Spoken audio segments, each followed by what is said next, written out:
Throughout the semester in nature writing, many themes were discussed in class and analyzed. The biggest focus of the class was to confirm awareness of the environment. Previously, I knew the environment was an important topic to discuss, but I was never informed. However, in the literature we read this semester, I found that environmental issues have a big impact on the author's tone. The goal of the literature was to confirm and grow my understanding of nature. To begin, the book of Genesis is a creation story in the Christian faith. It narrates that God created heaven, the earth, and all living things. This is the creation story that explains the existence of all life in the environment. The book of Genesis is a significant piece of literature because it is what I believed about the timeline of the earth, and it helps me understand the beginning of nature. From the book of Genesis, I had the foundation set of how the environment was created and why it's important. Furthermore, it is believed that God set a hierarchy of importance for all his creation.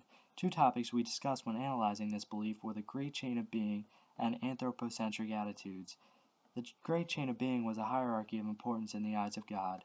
The code sets the order from most important to least important that goes God, angels, humans, animals, plants, and minerals. This chain is anthropocentric because humans are above animals, plants, and minerals.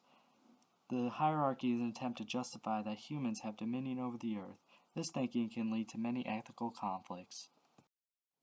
One ethical conflict we read about was a short story called A White Heron by Sarah Orne Jewett.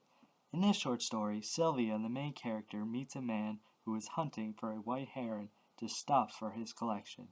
Sylvia knew the location of the bird, but does not want to sacrifice the white heron's life. This is not anthropocentric because she is valuing the bird's life over the reward she will gain from the hunter. One style of poetry we read was pastoralism. Pastoralism is where the author describes a simplistic lifestyle in a rural area. Pastoralist literature describes the relationship between humans and nature. In this type of literature, nature is an untouched, beautiful sight that humans can enjoy. Rural imagery is not something I would experience in my suburban neighborhood. It is comforting to read about the beautiful views of nature untouched by humans. An assignment I worked on was my journal. The journal exercises were effective in encouraging discussion about nature and literature. An example of a journal exercise was returning to my secret spot. From here, I observed the sunrise or sunset. Afterwards, I used my experiences to write a journal entry analyzing how I felt and what I saw.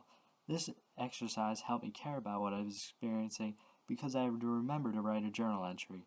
I became more aware of my natural surroundings and experienced the benefits of relaxation. In another journal exercise, I reflected on a time when I was 8 years old. As opposed to observing the sunrise and sunset, this was a time in nature that was not comforting to me. I was lost in the woods for 6 hours in fright from the power of nature. I was scared, tired, and all I could see were trails heading deeper into the woods. Writing this journal, I reflected on the power of nature, and as a result of this experience, I gained a new respect for nature. The literature we read and the assignments we have done have given me a better understanding of the environment. Nature writing has been informative to me about the importance of sustainability. The human race needs to be mindful and monitor the planet. Our ethics toward other creatures is also important in sustaining progress. Like I learned in the poem Out of the Cradle It's Endlessly Rocky, life is not forever. Nature is important, and this class was a gateway to becoming more aware of the problems it is facing.